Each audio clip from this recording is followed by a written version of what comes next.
recording. And you can hear me okay? I'm going to introduce everybody. Say hi to Miss Jean. Say hi. Hello. And we're going to let her read to us. She's got a beautiful book, and we're so happy to have you here today with us. Thank you for spending your time with us. Thank you. Yeah, thank you for inviting me. Good morning, everybody. I'm not used to this camera here. My story today is called Calvin Can't Fly.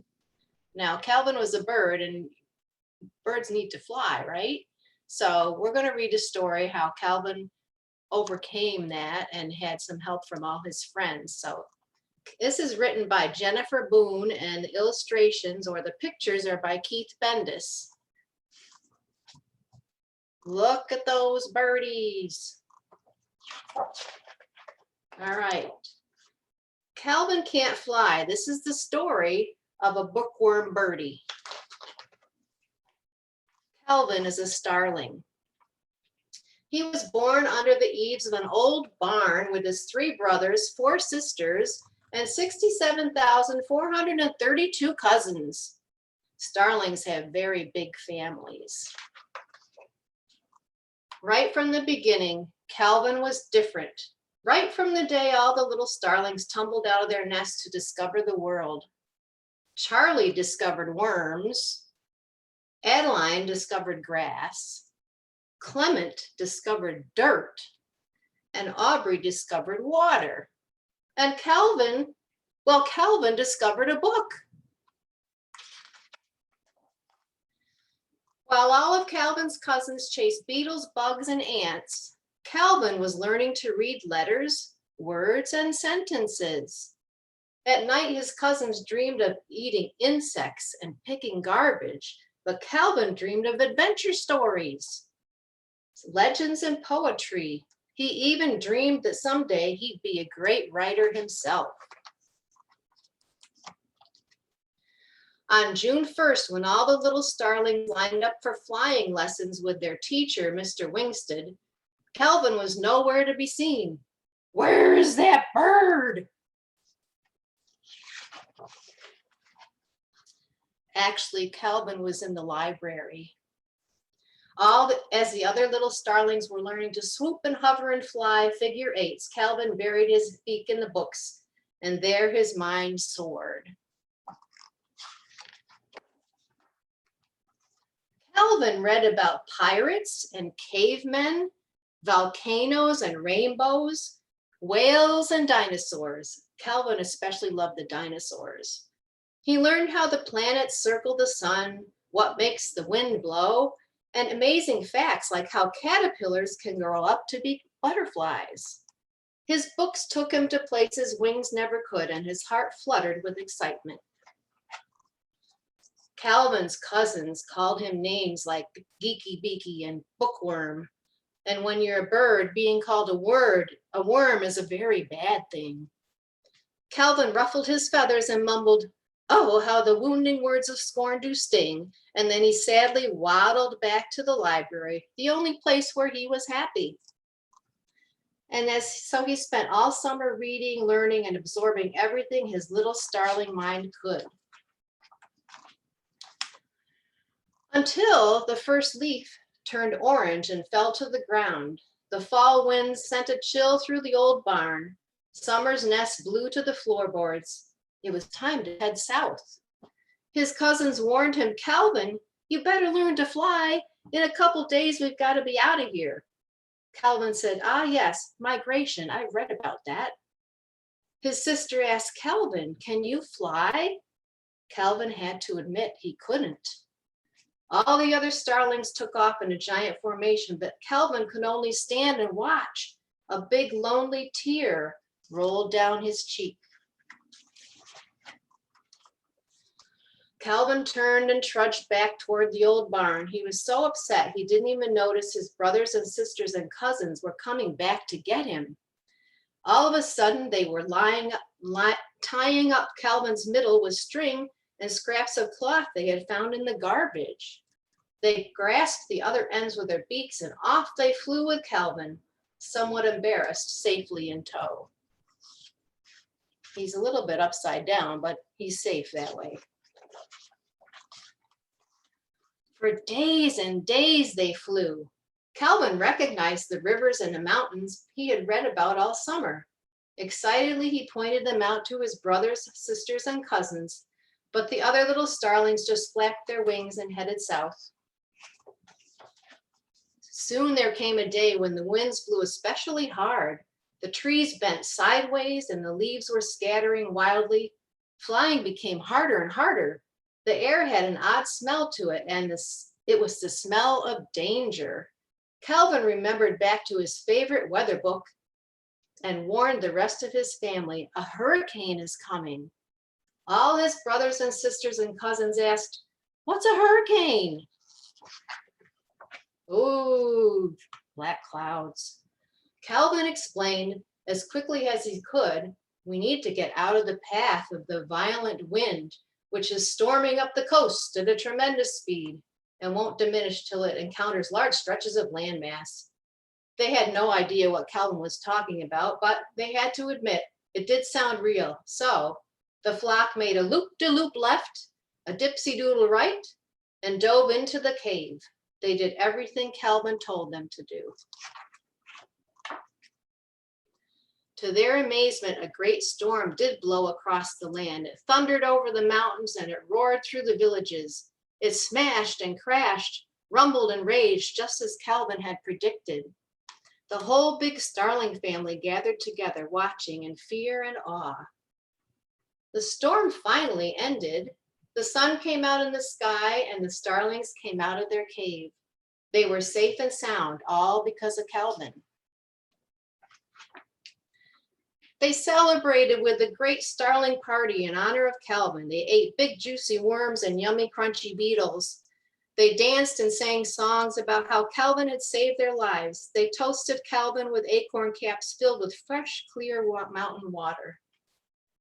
Calvin was so happy and felt so good deep down inside that he jumped and hopped and danced and flapped his wings and flapped his wings and flapped his wings. All the other starlings looked at him in amazement. "Calvin, you can fly!" they exclaimed. And Calvin, the happiest starling in the whole wide world, chirped, "Why, yes, I believe I can." And they all flew south with big, wide smiles on their little starling faces, especially Calvin. And there he is. Calvin can fly. And that's the end. I love that book. Isn't it cute? It was really cute. Does anybody know anybody named Calvin? Because I don't. We have a Calvin in our school. Okay. Here that comes in every day for services, not in a classroom. Okay. And, yeah. How about Jennifer? Jennifer wrote the story. Are there any Jennifers? Yeah. We definitely have our director of our teacher education supervisor is Jennifer. And we also have another Jennifer in room 6, who's the teacher. Okay. Yeah. And then Keith drew all the pictures. So I had a classmate named Keith, but I don't know any friends right now named Keith. I don't think we have a Keith here. You don't hear that right name now. anymore. Yeah, you don't hear that name. Yeah. Yeah, that's definitely one of the old-fashioned names. Yeah. So I did make a picture here in the beginning where I think this is Calvin down here in the corner at the beginning of the story. But then at the end of the story, where's Calvin? He's not down in the corner anymore. You think he's this guy up here, maybe? I don't know. It's one of them, but he's not sitting on the ground anymore. Who is the author on that? Jennifer Berne, Berne. Yeah, I don't know who this is. and it's a different it's a different illustrator. Cool. Yeah. So that was a really great book. One thing I just want to say while kids are ready for questions is that when it mentioned about the butterflies, the little one line about the butterflies, we're growing butterflies here right now. Are you? Yeah, Oh, we have a whole butterfly garden thing that we've been doing, and it's really exciting. So I'm ready for questions. I think that room 5 is ready to ask some questions.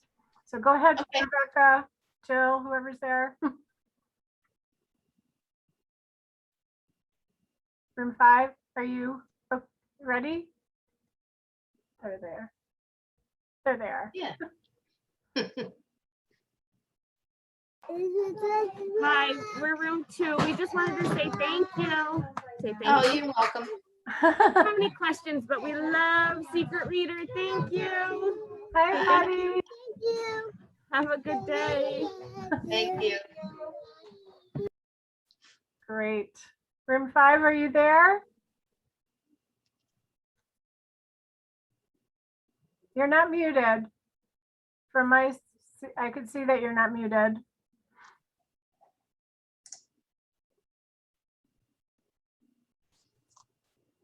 Do you guys want to type it in? Or, I don't know, they're having some technical difficulties in room 5. I Hey, see room the 5. chat. They usually have some really great, okay, their mic isn't working. So they usually have some really great questions. Room 5, do you guys want to try to type in your questions? Or do you want to call me on the phone and I can ask them? I can probably ask you some of the questions that I know that they like to ask, like who's your favorite, what is your favorite TV show? Oh my goodness. Well, I do like, oh shoot, what's the name of it? I'm getting a blank. SVU, I watch all those shows. Okay. Yeah. Reader. All right. Can you hear us now? Yes, we can. Yes. Yay. All right. So what was your favorite show? Oh, SVU and all the, like the detective shows. Detective shows. All right. Who has a question? Jay, what's your question? Do you have any cats? Oh yes, I have 2 cats. One is named Gracie and she's gray. And the other one is named, her official name is Chloe, but we call her Popito. I don't know why, but that came up, and she's a Sarah, cat. what's your question? Do you have any dogs? No, no dogs. Antonio? Do you have any elephants? Do you have any elephants? I keep my elephant in the closet. It's in her closet. She's being silly. He's a Sophia, stuffed elephant. do you have any fish?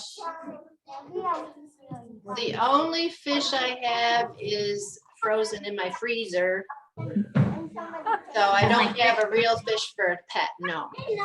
Mencia, what's your question? She said no, no dogs, no puppies. Do you have another question? I did grow up on a farm. Do you so have we a used to have bookshelf? a bookshelf? Oh yes, a lot of bookshelves. One of them is a little skinny one up here, but Can you full of see her other stuff. bookshelf? There's one tiny one there with other stuff on it, but there are some books on the lower shelves. Any more questions? All right, Tasha, last question. Do you have any zebras? Zebras. No, but I would like to tell you, I grew up on a farm, so we used to have a lot of cows and calves. And All right, thank you. all right, you're welcome. Everyone say thank you. Welcome, bye. That was great. Oh my goodness. Well, they definitely have fun, and now I'll be able to put the recording on our website. So the classes that aren't able to get them together to sit in front of a video, they can watch it, later on at their leisure. So I'll send you the link also Okay. later, so you can share it. Yeah, okay. So thank you so much for, Kathleen, did you want to say anything? No, just Kathy thank you Lee? very much. I Oh, you're welcome. enjoyed the book very much. Thank you. Thank Kathleen was my first volunteer here, Jean. She's a grandmother of a student here. And when we first started doing a volunteer program, Kathleen was my first volunteer. And then over the years, she became so invaluable that she started working here. So Yeah, Thank good. you. it's kind of a neat story. Thank you. But all right, well, I will let you get off, and thank you so much for your time and your beautiful story reading in the book. And All right, thanks. say hi to everyone over there. I will. Have a great day, Jean. Thank All you right, very yeah. much. Take All right. care. Bye. Yep, bye.